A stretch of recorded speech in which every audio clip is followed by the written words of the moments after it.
Hi, my name is Dalveer. I teach CRE. CRE में मैं आप लोगों के लिए इस वीडियो में परफॉर्मेंस इक्वेशन पढ़ाऊँगा। Performance equation of batch reactor, MFR and PFR। ठीक है। और दूसरी चीज़ आप लोगों के लिए space time, space velocity and holding time, इतने टॉपिक कवर कराऊंगा वीडियो में। और आप लोगों के लिए प्रीवियस वीडियो में मैंने काफ़ी सिलेबस करा चुका हूँ और आपका सिलेबस एंड की तरफ है। ठीक है। मैं आप लोगों के लिए थ्योरी पोर्शन इसलिए थोड़ा समझा देता हूँ ताकि आपके अगर ऑब्जेक्टिव क्वेश्चन जो मैं करा रहा हूँ उससे थोड़ा सा भी हट कर आएगा तो आपके एक भी क्वेश्चन ना छूटे। ठीक है। तो नाउ फर्स्ट टॉपिक हम उठाते हैं परफॉर्मेंस इक्वेशन का है। Now performance equation of ideal batch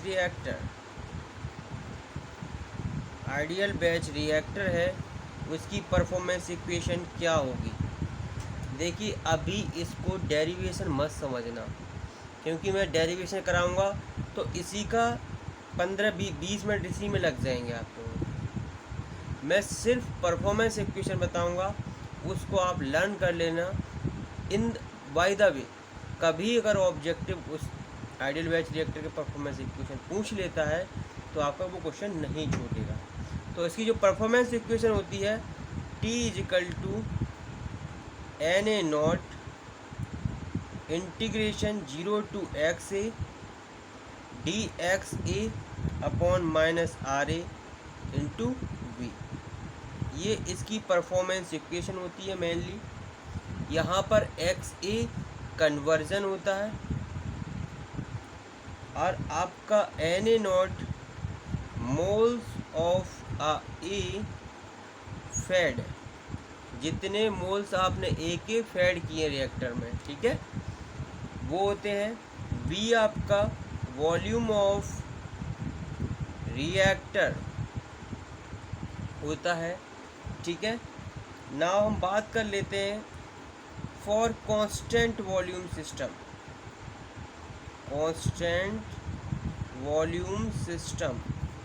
वहाँ पर B = V0 होता है। तो आप देखेंगे T = Na0 upon V0 0 to xa integration upon dxa बटे -RA। और आपको पता है कि CA not = Na0 upon V0 होता है। ये मैंने जब प्रीवियस वीडियो पढ़ाई है वहाँ पर आप लोगों के लिए पता होगा। तो यहाँ पर T हो जाएगा CA0 0 to xa dxa upon -RA। इस प्रकार ये इसकी परफॉर्मेंस इक्वेशन हो जाएगी आइडियल बैच रिएक्टर की। ठीक है।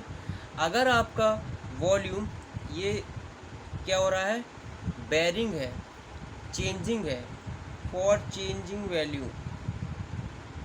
चेंजिंग वॉल्यूम सिस्टम, तो आपका V = V0 1+ε इंटू x मैंने लिखाया है।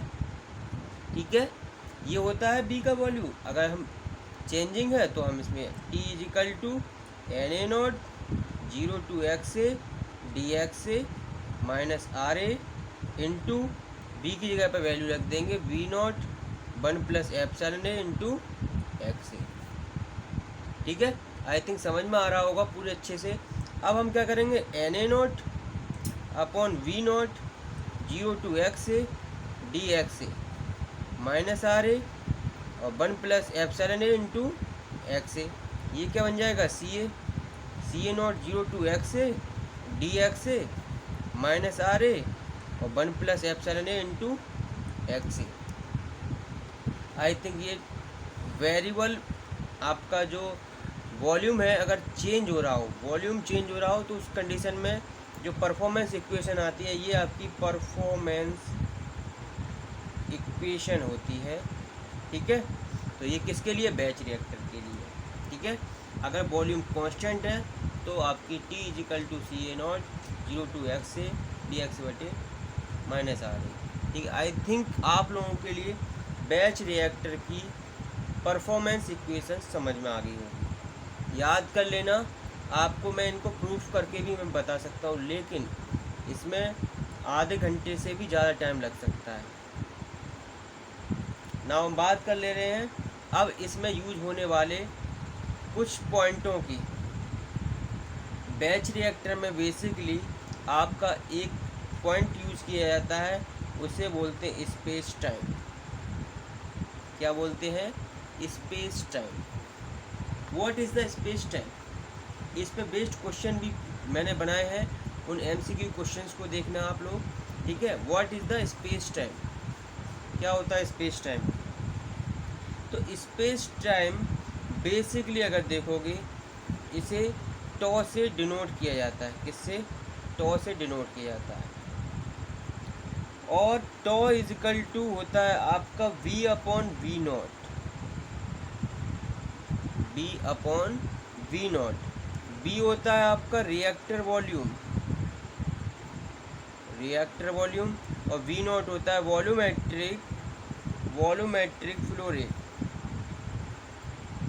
Volumetric flow rate of feed. जो आप फीड दे रहे हैं उसका वॉल्यूमेट्रिक फ्लो रेट क्या है। ठीक है, तो ये क्या डिनोट करता है, जो आपका स्पेस टाइम होता है, कि स्पेस टाइम वह टाइम होता है जो वन रिएक्टर वॉल्यूम को रिएक्शन करने के लिए उसमें टाइम स्पेसिफाइड कंडीशन पर वो टाइम लगता है।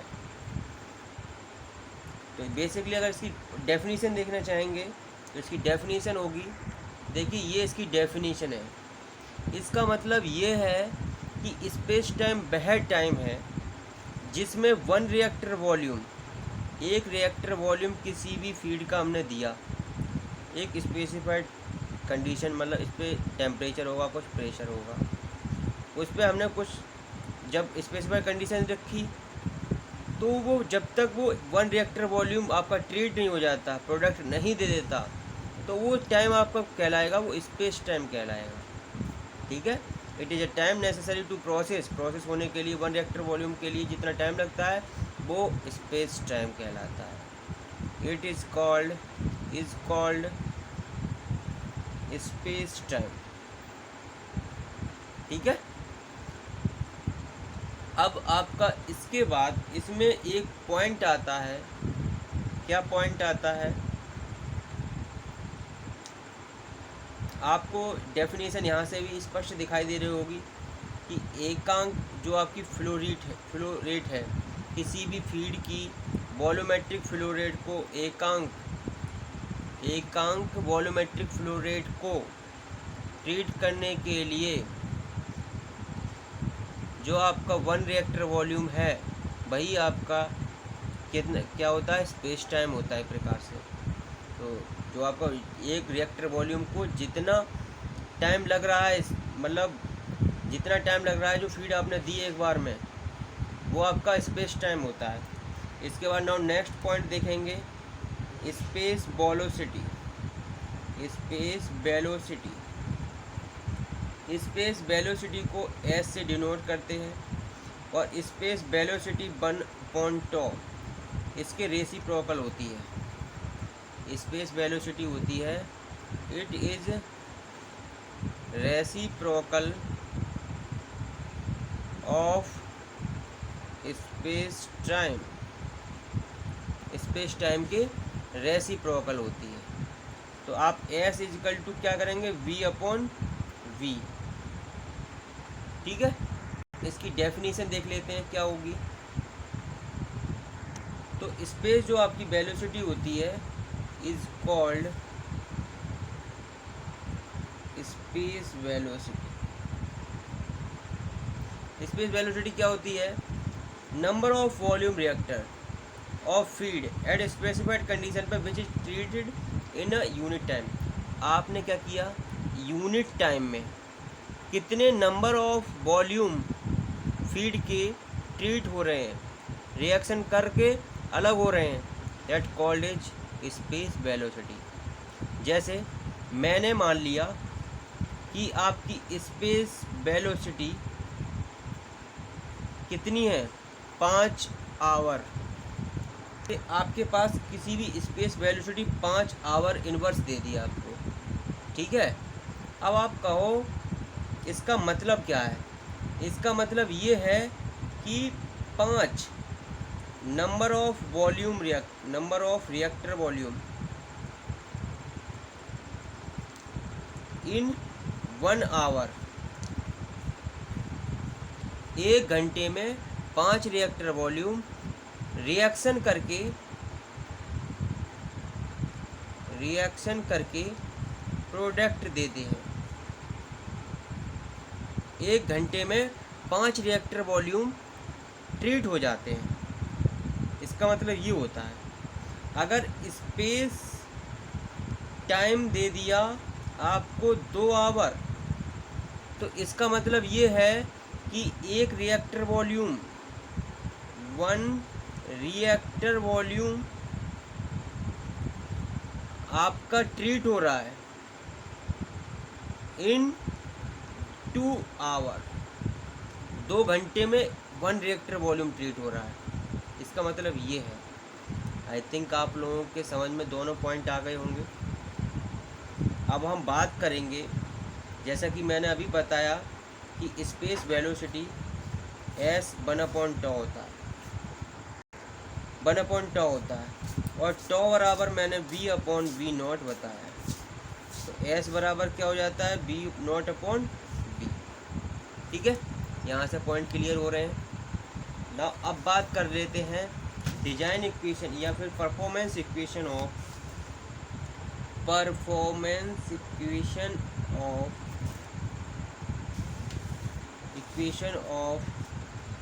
MFR और CSTR भी बोलते हैं, और MFR मिक्स्ड फ्लो रिएक्टर भी बोलते हैं, और मिक्स्ड फ्लो रिएक्टर और कॉन्टिन्यूअस स्टेरर्ड टैंक रिएक्टर, दोनों की बात एक ही है। ठीक है, आई थिंक समझ में आ गया होगा। इनकी परफॉर्मेंस इक्वेशन लिखनी है, तो इनकी परफॉर्मेंस इक्वेशन क्या होगी? इनकी परफॉर्मेंस इक्वेशन होती है FA0 into XA is equal to -RA into V। Now V/FA0 is equal to XA बटे -RA। आई थिंक समझ में आ गया होगा। इसकी परफॉर्मेंस इक्वेशन ये होती है। ठीक है, अब आपको एक चीज़ पता होना चाहिए कि CA0 इजिकल टू NA0 बटे B0 लिखा है मैंने, या FA0 बटे V0 होता है, C0 बराबर। तो आप इसमें C0 के टर्म में भी कन्वर्ट कर सकते हैं। नाउ B τ इजिकल टू, मैंने आपको V/V0 लिखा है नहीं लिखा है, तो आप इनको कन्वर्ट कर सकते हैं। क्या लिख सकते हैं? B की जगह पर τ, बाद में क्या होता है कि τ, यहाँ B की जगह वैल्यू रख सकते हैं V0, और F की जगह पर क्या रख सकते हो, CA0 into V0। Now XA -RA, V0 से V0 cancel, τ/CA0 is equal to XA/-RA, और यहाँ पर लिख सकते हो B/FA0। ये पूरी परफॉर्मेंस इक्वेशन होती है MFR की या फिर CSTR की। ठीक है, ये परफॉर्मेंस इक्वेशन होती है बेसिक। इसके बाद इसमें B क्या है, वॉल्यूम ऑफ रिएक्टर, और आपका FA0 क्या है, जो आप मोलर फीड रेट है ये, और आपका एक्स से क्या है, कन्वर्जन है। सारे पॉइंट क्लियर हो गए होंगे, कोई डाउट नहीं बचा। नाउ परफॉर्मेंस इक्वेशन, ये तो थी एमएफआर की, याद कर लेना इन सब पॉइंटों को। Performance equation of PFR. Now next point, performance equation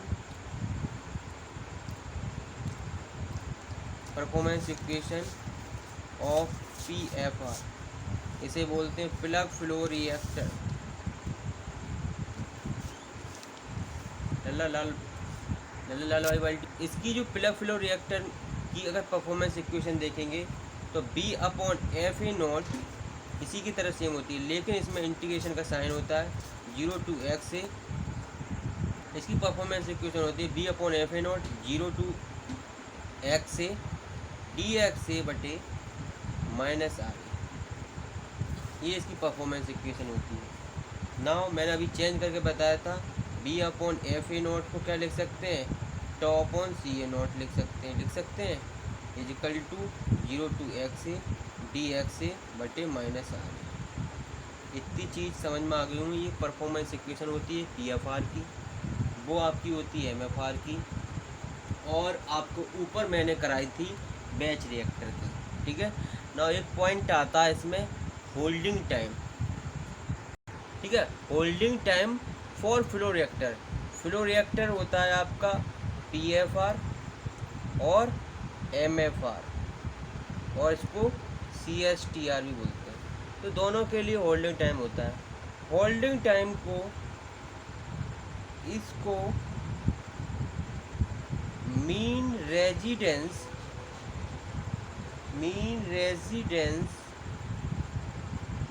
time भी कहते हैं। ये पॉइंट बनता है, होल्डिंग टाइम को मीन रेजिडेंस टाइम भी कहते हैं। अब इसकी डेफिनेशन क्या होती है होल्डिंग टाइम की? अगर होल्डिंग टाइम को आप देखोगे तो होल्डिंग टाइम आपका जो होल्डिंग नाम से ही समझ में आ रहा होगा कि किसी भी रिएक्टर के अंतर्गत कोई भी फीड जितने टाइम, यानी फ्लो मटेरियल है, जितने टाइम तक उसके अंदर रहता है, एवरेज टाइम लिया जाता है, उस टाइम को हम क्या कहते हैं, होल्डिंग टाइम कहते हैं। होल्डिंग टाइम का मतलब average time the following material spent in the reactor. कोई भी आपके पास रिएक्टर है, उसमें कोई भी मटेरियल फ्लो हो रहा है, तो उसका जो एवरेज टाइम है, जो उसके अंतर्गत जो फ्लोइंग मटेरियल टाइम व्यतीत कर रहा है, उसको होल्डिंग टाइम कहते हैं। इसकी एक डेफिनेशन लिखा देता हूँ हिंदी में।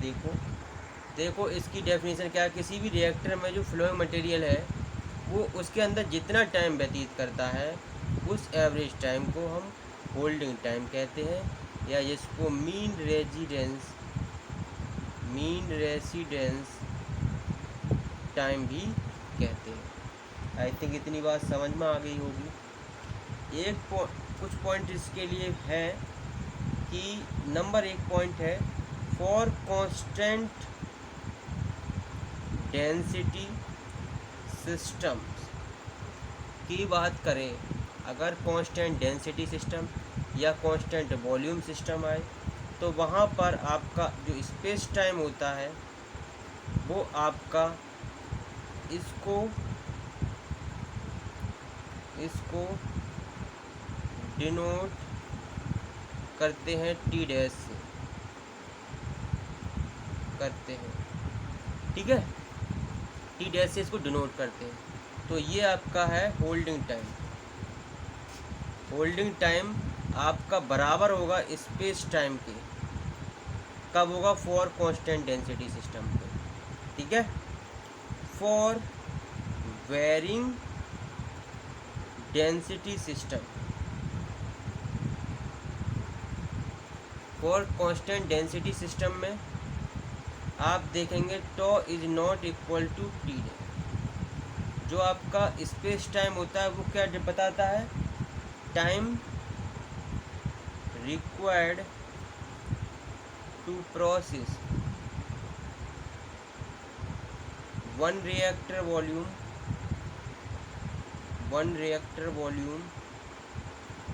एक रिएक्टर वॉल्यूम ऑफ फीड, एक रिएक्टर वॉल्यूम फीड जितने टाइम में प्रोसेस में हो रहा है उसको स्पेस टाइम कहते हैं। ठीक है, ये आपका स्पेस टाइम है, होल्डिंग टाइम है।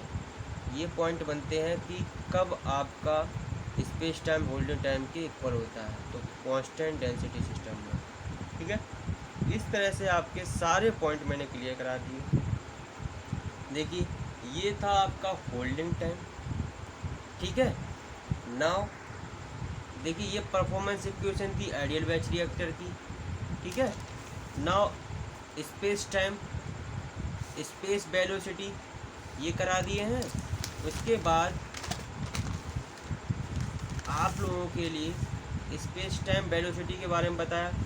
परफॉर्मेंस इक्वेशन MFR की करा दी, CSTR की करा दी, परफॉर्मेंस इक्वेशन PFR की करा दी। इस तरह से आपके जितने भी पॉइंट थे मैंने सारे क्लियर करा दिए। अब इससे रिलेटेड जितने भी MCQ क्वेश्चन बन रहे हैं उन क्वेश्चनों को मैं कराता हूँ। ठीक है, तो नेक्स्ट वीडियो में। और दूसरी चीज़, आप अच्छे से जितने भी मैंने पॉइंट लिखाए हैं वो अच्छे से कर लेना इसमें, और आपके ताकि आपके कोई भी MCQ क्वेश्चन ना छूटे। तो थैंक्स। अब आप MCQ क्वेश्चंस देख लीजिए नेक्स्ट वीडियो में।